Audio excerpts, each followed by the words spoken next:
Well, there's a story about Michelle Nunn, which we shared with you on the show. She's the Democratic candidate from Georgia.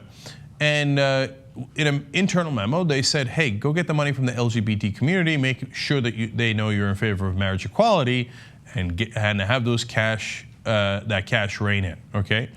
And it turns out that, as with all smart lobbies, the LGBT lobby has realized, hey, you know what? We can't just do this with just Democrats. We need to go purchase Republicans as well. Now, this is interesting because I'm in favor of the LGBT community. I'm in favor of all of their policy proposals, and I hope they win. Now, it doesn't make the system right. Now, in this case, the system favors us because the LGBT community has more money. And if you have more money in our system, you're guaranteed victory. And they are, right? So before, none of the Republicans were on their side. Now, all of a sudden, we have 8 Republicans in Congress who are like, yeah, I meant LGBT, right. I don't know. Of course, I've been in favor of gay marriage. Sure, right? And now we have Kathryn Lehman. And let me tell you about her. She's a top GOP lobbyist and a partner at Holland Knight. She carries a list of 40 to 50 Republican offices in the House and Senate she visits on behalf of Freedom to Marry, a group that backs same-sex marriage. Okay, well, that sounds interesting. But who is Kathryn Lehman? Well, let's find out. Lehman, who helped to write the Defense of Marriage Act while working on Capitol Hill, is among a small group of lobbyists and organizations that are leveraging their conservative credentials to try to sway Republican lawmakers on gay marriage, transgender rights, and the creation of a federal non-discrimination policy. So, she is someone who wrote the Defense of Marriage Act, okay? So she was completely against gay rights. But now she's a lobbyist. Do you think she's a lobbyist for her health?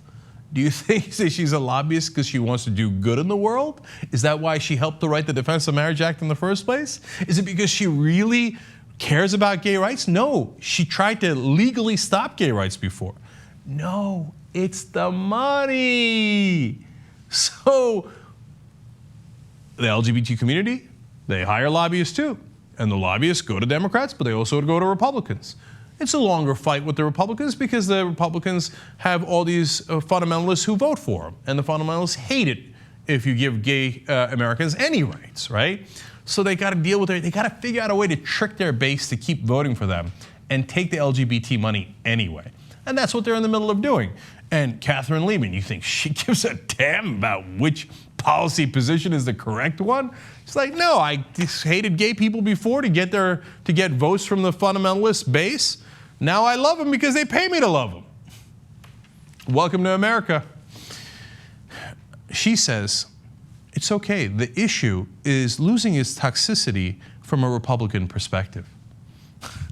It becomes a lot less toxic when backed up with a significant amount of cash. And then finally, we go to Rob Epplin, and he says, look, there was a realization that the Republicans have a role in this. You need both sides to get something done. Well, that's exactly it. So Democratic Party is now basically signed, sealed, and delivered through President Obama's evolution. And it turned out, of course, we found out later that about 20 to 25% of his top bundlers for the 2012 campaign were LGBT rights members, community, okay?